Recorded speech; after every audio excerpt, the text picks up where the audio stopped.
Jiang Buyong menyerahkan bendera 5 kaisar kepada Qin Yichen, dan spanduk itu berkibar seperti tulang punggung umat manusia.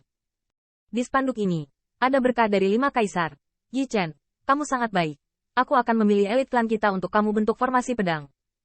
Sejak Kaisar Ke mempermainkan Kaisar Zheng sepertinya telah membunyikan klakson. Di hari-hari ini, semua ras telah bergerak secara berurutan. Tetapi seperti yang diharapkan Kaisar Tianz, sulit bagi Kaisar kuno itu untuk maju. Meskipun masalah Kaisar di aula Istana Tinggi Kaisar Ke benar-benar berpengaruh, pertempuran antara para Kaisar bukanlah hal sepele, tetapi peristiwa besar yang hampir harus dipertaruhkan pada seluruh ras. Saat ini, sebagian besar Kaisar dari semua partai duduk di gunung dan menyaksikan pertarungan harimau. Biarkan pengadilan surgawi dan Istana Kaisar Ke bersaing terlebih dahulu. Selain itu, mobilisasi berbagai pasukan Istana Surgawi menjadi semakin sering, dan Kaisar marah, dan memutuskan semua ras, yang menyatakan bahwa Kaisar berkomitmen untuk memberontak dan memberontak melawan prestise langit, dan semua ras harus membahasnya bersama. Itu juga mencantumkan berbagai kejahatan di Istana Kaisar Ke, seperti Feng Tianxing membuat marah Kaisar, mengabaikan Tianwei, membunuh ahli waris Kaisar, dan di Istana Tinggi Surga, Istana Kekaisaran memukul keagungan, dan memberontak. Semua jenis bahan bakar dan cuka, serta berbagai keluhan dan keluhan Qin Yichen sebelum dia datang ke Kaisar Surga, hampir dikatakan bahwa Kaisar Ke tidak dapat dimaafkan. Istana Kaisar Ke seperti gua ajaib dan tidak dapat ditoleransi oleh semua ras. Kaisar Tianz tidak dibangun, dan dia segera memulai pesan. Di antara mereka, Kaisar dengan marah dituduh berkolusi dengan Istana Iblis Kuno, merampok harta junior untuk tujuan dinasti yang kacau. Dan Istana Kaisar kami jelas mencolok dalam menekan gagak emas, tetapi dikutuk. Pendirian Wen Tianguan adalah untuk menjaga surga. Kesedihan. Awan. Singkatnya, Kaisar Langit dan Kaisar Ke mungkin tidak sepenuhnya merobek wajah mereka, tetapi bau mesil sudah penuh, dan konflik antara kekuatan Istana Surgawi, yang mendominasi surga Kaisar, dan raksasa klan Kaisar Ke, yang telah menyembunyikan kekuatannya selama bertahun-tahun, menjadi lebih intens. Pengadilan Surgawi memiliki pengadilan Surgawi yang mengirimkan pasukan dan jenderal, dan klan Dike juga kuat dan tegas hanya dalam 2 hari. Jiang Buyong menemukan 20.000 orang dari keluarga Qin Yichen. 20.000 bapak bangsa itu perkasa dan luar biasa, mereka semua muda dan kuat muda. Qin Yichen melihat sekeliling dan melihat bahwa, seperti permintaannya, puluhan ribu orang kuat dibagi menjadi 5 kolom. Mereka semua adalah orang kuat yang telah mempraktikkan 5 elemen. Api di sekitarnya berkobar ke langit, kekuatan emas memenuhi langit, dan bumi serta pegunungan dalam. Yichen. Setelah Jiang Buyong mengangguk sedikit ke Qin Yichen, dia memandang ke 20.000 orang. Siapa ini di depan Anda? Anda semua harus tahu. Ini tentang rencana klanku, jadi jangan katakan apapun. Jika kamu meninggalkan klan, di depan orang asing, kamu harus sepadan dengan Yichen. Iya. 20.000 kuat meraung ke langit, dan bahkan kegembiraan di mata mereka dilihat oleh Qin Yichen. Yichen, izinkan saya memperkenalkan kepada Anda. Jiang Buyong menghampiri seorang pria muda terlebih dahulu. Ini adalah Feng Muyu, yang telah memahami jalan kayu, dan Anda dapat mengenali kultivasi.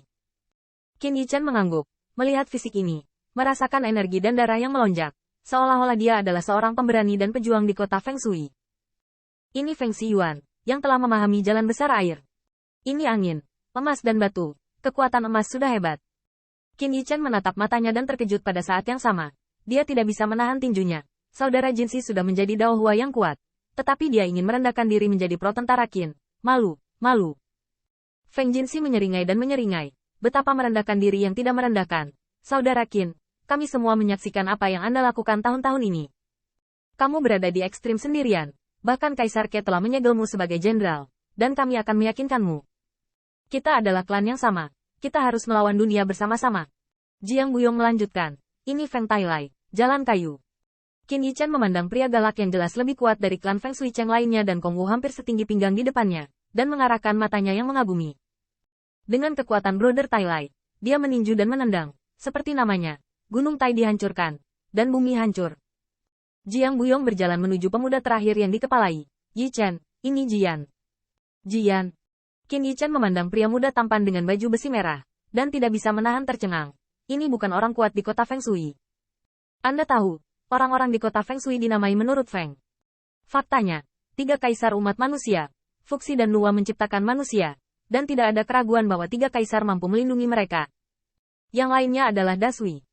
Dasui mengebor kayu untuk membuat api, dan menggunakan ini untuk memahami keberadaan jalan besar antara langit dan bumi, dan memimpin umat manusia dari zaman yang mengamuk dan meminum darah, seperti binatang, ke jalan untuk bangkit.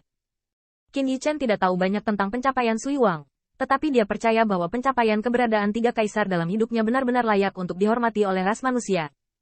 Sui Wang mengambil Feng sebagai nama belakangnya. Faktanya, nama belakang Feng adalah nama keluarga pertama umat manusia. Nama kota Feng Shui diwarisi dari ini. Nama keluarga Ji juga cukup tua, tetapi jelas bahwa Jian adalah anggota istana Yan Huang, bukan dari kota Feng Shui.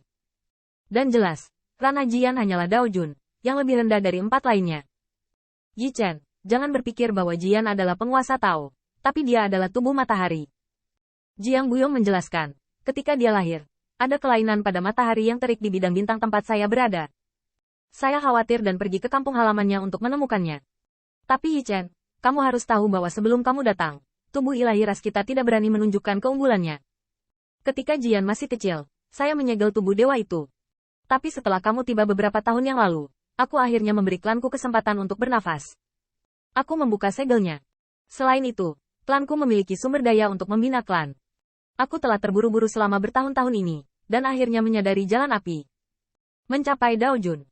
Qin Yichen mengangguk sedikit, dan ketika dia menatapnya dengan kekuatan ilahi, dia melihat Jian naik dalam nyala api, berdiri di depannya seperti matahari yang terik. Meskipun Jian tidak bisa menyakiti Qin Yichen dengan kekuatan Jian saat ini, dan kekuatan tubuh Dewa Matahari hampir tidak bisa membakar matanya, mata Jiang Buyong sangat bagus.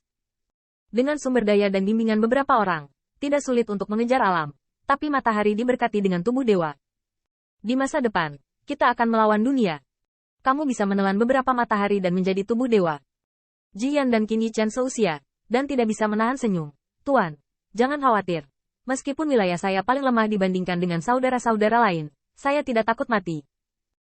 Jika Anda tidak memiliki suami, saya bahkan tidak tahu bahwa saya adalah tubuh ilahi Sun Yao, dan saya akan kacau balau dalam kehidupan ini. Tetapi karena kontroversi kekaisaran sudah dekat, saya ingin bertarung dengan suami saya dan menembus api dan air dengan segala cara. Ini baik. Dan Qin Yichen melihat sekeliling. Selain anggota klan yang berlatih 5 elemen, ada 10.000 orang yang berlatih Dao-Dao.